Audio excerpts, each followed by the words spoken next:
In today's episode, we're looking at these 5 people who were mauled while feeding animals, from a sanctuary worker's routine morning in northern Thailand to a diving instructor's fatal encounter in the Caribbean.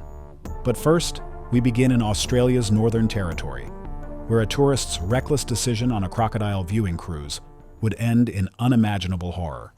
It was July 18, 2015, along the murky tributaries of Australia's Northern Territory, where ancient waterways carved through dense mangrove forests and paperbark swamps.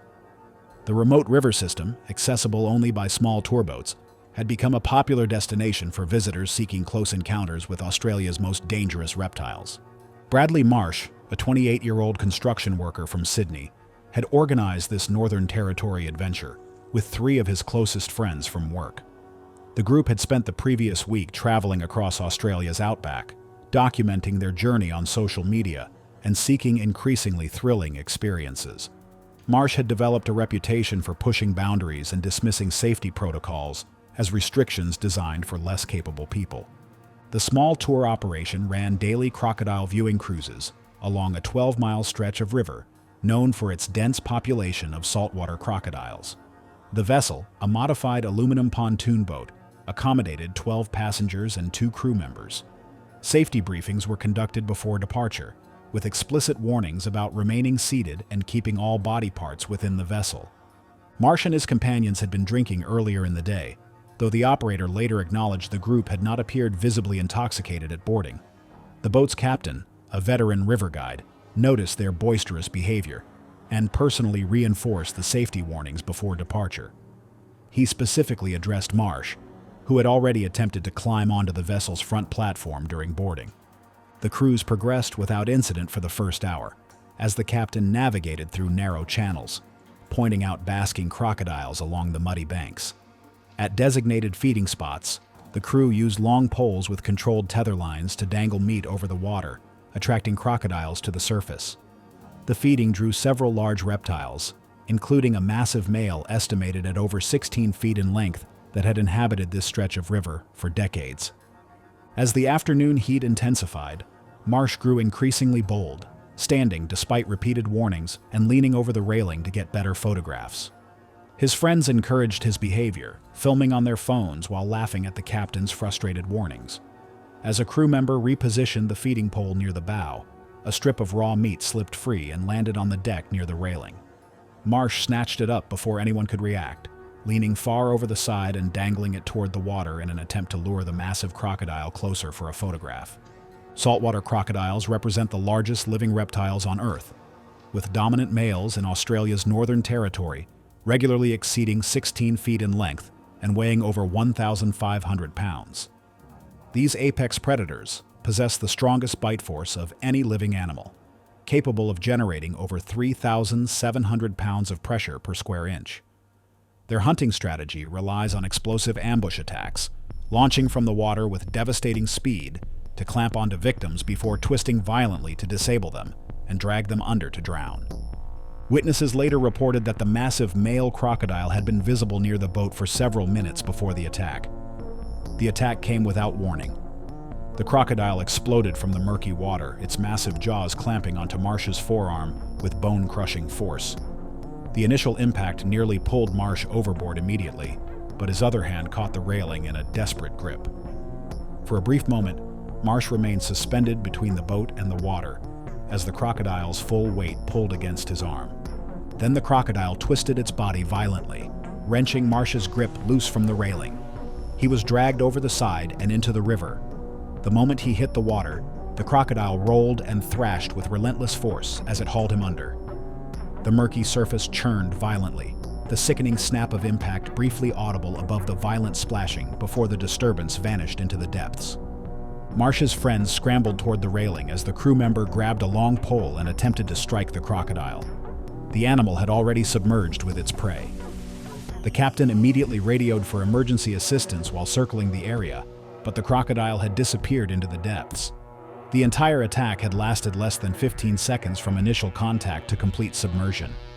Search and rescue teams arrived within 2 hours, though recovery efforts were hampered by multiple large crocodiles in the area.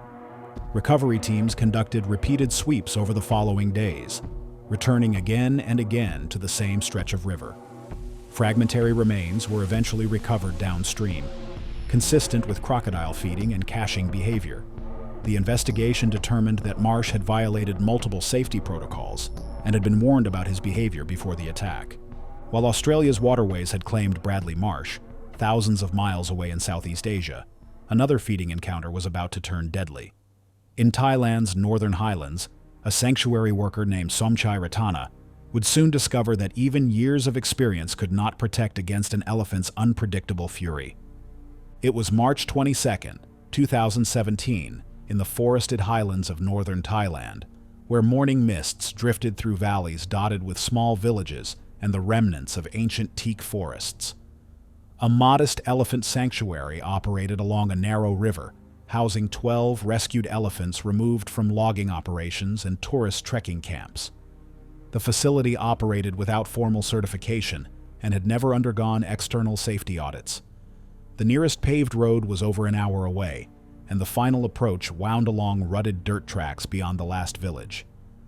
Somchai Ratana, a 47-year-old elephant handler from a nearby village, had worked with elephants for over 25 years, beginning his career as a teenager in the logging industry before transitioning to sanctuary work. His experience made him invaluable to the small facility, which operated on limited funding and frequently cut corners on safety protocols. The sanctuary accepted small groups of international visitors who paid modest fees to participate in feeding and bathing the elephants, with proceeds supporting the animals' care. Ratana had developed a particularly close working relationship with a 35-year-old male elephant named Boon Nam, a former logging elephant who had arrived at the sanctuary 8 years earlier with deep scars from chains and hooks. Several staff members had noticed changes in Boon Nam's behavior over the preceding 2 weeks. The elephant had become increasingly irritable, refusing to participate in bathing activities and displaying aggressive posturing toward other elephants. Ratana had observed the warning signs but believed the bull was exiting a mild must cycle rather than entering a severe one. He had seen Boon Nam through previous episodes and convinced himself this time was no different. The facility's manager had mentioned consulting with a veterinarian, but budget constraints had delayed the visit indefinitely. The morning of March 22nd began with Ratana preparing the daily feeding, loading a wheelbarrow with bananas, sugarcane, and watermelons donated by local farmers. A small group of 4 tourists from Germany had arrived for the morning feeding experience, accompanied by an English-speaking guide. They were directed to a raised wooden observation platform over 60 feet from Boon Nam's enclosure. Asian elephants are among the most intelligent and emotionally complex animals on Earth, with adult males weighing between 8,000 and 11,000 pounds and standing up to 10 feet tall at the shoulder. While generally more docile than their African cousins, male Asian elephants periodically enter a hormonal state called musth, characterized by a surge in testosterone that can increase aggression dramatically. During musth, even elephants with decades of human contact can become unpredictably violent. Physical signs include temporal gland secretions visible as dark streaks running down the face, strong odor, and constant dribbling of urine. Ratana entered Boon Nam's enclosure alone to conduct the feeding, a routine he had performed thousands of times. The guide on the observation platform noticed a dark, wet streak running down the side of Boon Nam's face, but was unfamiliar with its significance. Ratana had noticed the secretion earlier that morning and interpreted it as the tail end of the elephant's hormonal cycle. It was a miscalculation that would cost him his life. Boon Nam's trunk swept toward Ratana without further warning, the powerful appendage striking him across the chest and sending him tumbling across the enclosure floor. Before Ratana could rise, the elephant was upon him, its massive front foot pressing down on his torso with crushing weight. The impact was clearly visible from the platform as Boon Nam drove him into the packed earth. The elephant shifted its weight and struck again with overwhelming force, crushing Ratana into the ground before stepping back. The attack was explosive and abrupt, driven by the hormonal surge of an animal no longer tolerating close contact. Other sanctuary workers rushed toward the enclosure with noisemakers and vehicles, eventually driving Boon Nam away. Emergency services arrived within 40 minutes after navigating the remote access roads, though Somchai Ratana had already died from devastating crushing injuries. The sanctuary closed indefinitely following the incident. Investigators confirmed that Boon Nam had been in an advanced state of musth at the time of the attack, contradicting Ratana's belief that the cycle had been waning. Wildlife officials recommended the elephant be transferred to a facility equipped to manage bulls during must. Ratana's family received compensation from the sanctuary's limited insurance policy, and his dedication to elephant welfare was honored in a ceremony attended by hundreds of community members. While Thailand's highlands had witnessed a handler's tragic end, across the ocean in the American South, another routine feeding was about to turn catastrophic. In rural Texas, a young volunteer named Jessica Pruitt would soon learn that the predatory instincts of big cats could never be fully suppressed. It was September 8, 2014, on a sprawling rural property in East Texas, where a small exotic animal facility operated far from major highways and casual visitors. The 12-acre compound housed over 40 animals, including several big cats, primates, and reptiles rescued from private owners or surrendered by law enforcement. The facility had never achieved accreditation and had not been inspected by wildlife authorities in over 3 years. Jessica Pruitt, a 23-year-old veterinary student from Houston, had been volunteering at the facility for approximately 8 months, driving 3 hours each weekend to assist with animal care. Her passion for exotic animal welfare had led her to seek hands-on experience beyond what her university courses could provide. The facility operated on a shoestring budget, relying entirely on donations and volunteer labor. Its founder, Harold Denton, 72, a retired exotic animal veterinarian, had established the sanctuary 15 years earlier. Denton had gradually reduced his hands-on involvement due to health issues, leaving daily operations increasingly to volunteers. Among the facility's residents was a 400-pound Bengal tiger named Raja, a 12-year-old male who had spent his first 8 years as a roadside attraction. Raja had adapted reasonably well to sanctuary life, but had always displayed food aggression requiring careful management. Denton had established strict protocols requiring 2 people during all big cat feedings, with one person distracting the animal while the other deposited food through a chute. On the morning of September 8th, Pruitt arrived to find she was the only volunteer present. Denton had been hospitalized 2 days earlier for a heart condition, and other regular volunteers had conflicting commitments. The animals had not been fed since the previous afternoon. Pruitt prepared the morning feeding according to established routine, successfully feeding the facility's 3 lions despite working alone. When she reached Raja's enclosure, Pruitt noticed the feeding chute appeared jammed. The sliding mechanism had rusted during recent heavy rains, and the door would not open more than a few inches. Rather than postponing Raja's feeding, Pruitt made the decision to enter the buffer zone between the outer fence and primary enclosure fence to manually clear the obstruction. Entering the buffer zone alone was a direct violation of the facility's established safety protocols. Bengal tigers are among the most powerful predators on Earth, with adult males weighing between 400 and 550 pounds and possessing jaw strength capable of crushing bone. Unlike lions, which hunt cooperatively, tigers are solitary ambush predators relying on explosive bursts of speed and overwhelming force. Their hunting instinct is triggered by movement and vulnerability, particularly when potential prey is positioned below their eye level. Captive tigers retain these predatory instincts regardless of how long they have been in human care, and food aggression can override any familiarity with regular handlers. Pruitt entered the buffer zone and knelt beside the feeding chute, attempting to clear debris from the mechanism. Her position placed her at ground level, less than 4 feet from the primary enclosure fence. Raja had been pacing on the opposite side but immediately redirected his attention when Pruitt's crouched form came into view. Raja moved to a section of welded wire fencing where years of corrosion had compromised the welds between the panel and its support post. The separation had created a narrow but unstable gap that staff had previously noted but not repaired. Raja forced his head through the weakened opening, widening it further as the corroded metal failed, allowing him to push his body through into the buffer zone.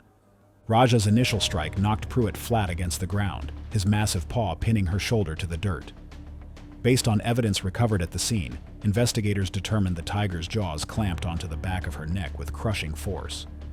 The pressure collapsed her windpipe and tore through flesh as the tiger held on, cutting off breathing and causing massive blood loss within seconds. The facility's isolation meant that unusual sounds went unnoticed. Neighboring properties were accustomed to animal vocalizations from the compound. A property owner who noticed an unusual silence from the normally active facility eventually drove over to check. He discovered the scene approximately 40 minutes after the attack. The tiger was found guarding Pruitt's remains, displaying aggressive behavior consistent with a predator protecting a kill. Wildlife authorities were forced to euthanize Raja to safely recover Pruitt's remains. The coroner's report documented the cause of death as fatal neck trauma and rapid blood loss from a crushing bite wound. The facility was immediately shut down, with the remaining animals transferred to accredited sanctuaries. Harold Denton, still hospitalized, never returned to the property. The investigation revealed multiple safety violations, including deteriorating enclosure infrastructure, lack of proper staffing protocols, and failure to maintain equipment. Pruitt's family filed a civil lawsuit, which was eventually settled out of court. Her university established a scholarship in her name for students pursuing careers in wildlife rehabilitation. While Texas had witnessed a young volunteer's tragic end, far to the north in Montana's wilderness, another feeding encounter was developing. The Holloway family's ill-advised decision to attract bears near their campsite would soon transform a family vacation into a nightmare. It was August 14, 2016, in a remote valley of northwestern Montana, where dense conifer forests blanketed the mountainsides and pristine streams cut through meadows. A primitive campground accessible only by rough gravel forest roads offered a handful of sites for visitors seeking solitude. The nearest ranger station was over 20 miles away, and cell service was non-existent within the valley. David Holloway, a 44-year-old insurance adjuster from suburban Phoenix, had organized a 2-week road trip through the northern Rockies for his family. He and his wife had brought their 3 children, including their youngest, 9-year-old Ethan. Neither parent possessed significant wilderness experience beyond occasional camping trips in Arizona's developed campgrounds. The family had selected this remote location based on recommendations from an online forum praising the area's isolation and wildlife. Their minivan was loaded with supplies, including coolers full of food that would prove fatally attractive to the area's bear population. Upon arrival, David noticed a black bear on a hillside approximately a quarter mile away. Excited, he began photographing the animal. Over the next 2 days, the family observed bears on multiple occasions, gradually becoming more comfortable with their presence. On the evening of August 13th, David made a decision that would seal his family's fate. Hoping to photograph a bear at close range, he placed a container of leftover bacon grease and food scraps approximately 50 yards from their campsite in a clearing visible from their tent. His wife expressed reservations, but David assured her the distance was sufficient. A large male black bear discovered the food offering shortly after nightfall, consuming the scraps while the Holloway family watched from their minivan. The bear showed no fear of the vehicle or human scent, circling the campsite before disappearing into the trees. The following evening, David placed another food offering in the same location. The bear returned within hours, approaching even closer before consuming the scraps. Black bears are North America's most common bear species, with adult males in Montana typically weighing between 250 and 400 pounds. While generally less aggressive than grizzlies, black bears that become food-conditioned lose their natural wariness of humans and begin associating people with easy meals. Black bears possess excellent memories for food locations and will return repeatedly to sites where they have successfully fed. Unlike defensive attacks, which typically end quickly, predatory black bear attacks are sustained, as the animal views the human as prey rather than a threat. On the night of August 14th, the Holloway family retired to their tent around 10 o'clock without placing food outside. However, the damage had already been done. The food-conditioned bear returned to the location where it had been fed the previous 2 nights and found nothing. The animal began investigating the campsite, eventually focusing on the family's coolers left on a picnic table. The sound of coolers being knocked over awakened David around midnight. Looking through the tent's mesh window, he could see the bear rummaging through their scattered supplies less than 30 feet away. David made the critical error of unzipping the tent door to confront the bear. The bear's attention immediately shifted to the tent opening, where a small lantern silhouetted the family inside. The bear approached directly, displaying no hesitation. David's wife gathered the children toward the back of the tent, while David continued waving his arms in the doorway. When the bear reached the tent entrance, David attempted to push it away. The bear responded by swiping with its front paw, claws raking across David's forearms and chest, opening deep lacerations. David collapsed backward, clutching his wounds as blood soaked through his shirt. The bear pressed forward through the damaged doorway, its bulk filling the tent entrance. David's wife positioned herself between the animal and her children, but the bear struck her in the face with a powerful blow that fractured her jaw and the bones around her eye. She crumpled to the ground, unconscious. The bear paused briefly, assessing the confined space. Then it turned toward the children huddled at the back of the tent. Young Ethan, the smallest and most vulnerable, drew the predator's attention. The bear's jaws closed around the boy's torso, massive teeth puncturing vital organs. The bear lifted him off the ground, dragging him several feet toward the tent opening, shook the child violently before dropping his motionless body and beginning to feed. With the bear focused on Ethan's remains, the oldest son saw his only chance. He slashed through the tent's rear wall with a pocket knife, creating an escape route. He grabbed his sister and pulled her through the opening. The two teenagers sprinted toward the minivan and locked themselves inside. The teenager drove 7 miles along the dark forest road before finally reaching cell service. He called 911, struggling to describe the remote location. Emergency responders navigated the rough access roads and reached the campsite approximately 2 hours later. David Holloway was found deceased inside the tent from blood loss caused by multiple deep lacerations to the chest and arms. His wife was unconscious but breathing, with severe facial injuries requiring extensive reconstructive surgery. 9-year-old Ethan was pronounced dead at the scene from crushing injuries to his chest and abdomen, with the coroner noting punctured lungs and massive internal hemorrhaging. Evidence confirmed the bear had displayed predatory behavior. The bear was tracked and located approximately 1 mile from the campsite the following morning and subsequently euthanized. The investigation determined that the Holloway family's deliberate feeding of the bear over the preceding days had directly caused the animal's food conditioning and subsequent predatory attack. Wildlife officials released a statement emphasizing that feeding bears is both illegal and extremely dangerous. While Montana's wilderness had claimed 2 lives and shattered a family across the Caribbean Sea, another feeding-related tragedy was unfolding. In the crystal-clear waters off a small Bahamian island, diving instructor Marcus Webb would discover that even experienced professionals could underestimate the dangers of feeding apex predators. It was November 12, 2015, in the warm turquoise waters surrounding a small island in the Bahamas, where coral reefs dropped into deep channels frequented by large predators. A locally owned dive operation had built its reputation on shark encounter experiences, attracting tourists willing to pay premium prices to observe Caribbean reef sharks feeding at close range. Marcus Webb, a 36-year-old diving instructor from Miami, had relocated to the Bahamas 4 years earlier after burning out on the commercial diving scene in South Florida. His extensive experience and calm demeanor made him a natural fit for shark encounters. Webb had conducted over 300 supervised shark feeds without serious incident. The dive operation functioned according to established protocols. Divers descended to a sandy bottom at approximately 40 feet depth, forming a semicircle while guides dispensed fish scraps from a secured container. The feeding attracted sharks from the surrounding reef, typically bringing in 15 to 30 animals. Participants were instructed to remain still and never touch the sharks. On November 12th, Webb was leading 6 experienced divers on an extreme encounter package promising larger bait quantities and closer proximity. The group included 4 American tourists and 2 underwater photographers.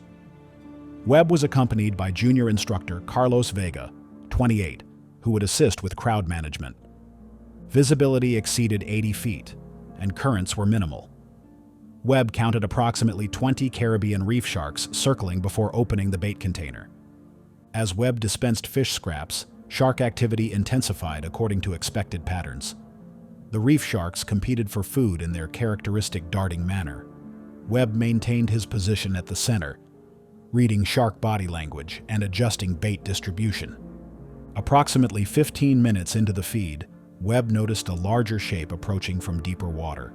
A tiger shark, considerably more massive than the reef sharks, entered the feeding area with slow, deliberate movements that immediately signaled a different category of predator. Tiger sharks are considered among the most dangerous shark species to humans, with adult females commonly reaching 12 feet and exceeding 800 pounds. Known as the garbage cans of the sea for their indiscriminate feeding habits, tiger sharks are opportunistic predators that will consume almost anything. Unlike the relatively predictable Caribbean reef sharks, tiger sharks possess a reputation for bold, unpredictable behavior around food sources.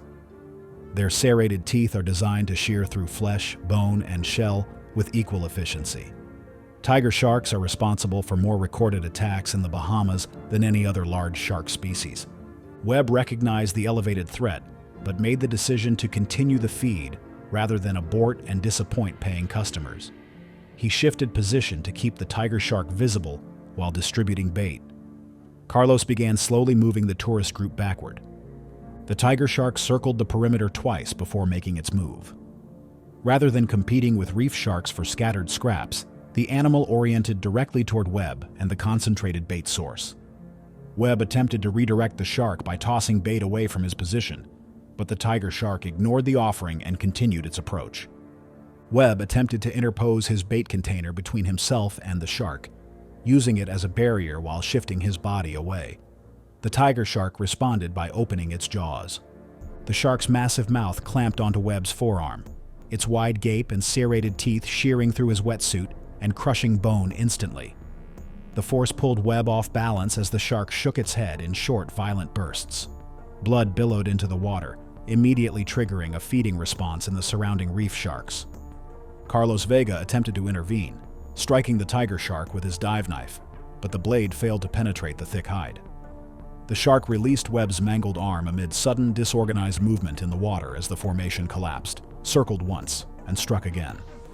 The second bite targeted Webb's midsection, the massive jaws slamming into his torso and tearing deep, leaving injuries so severe that he began losing blood immediately.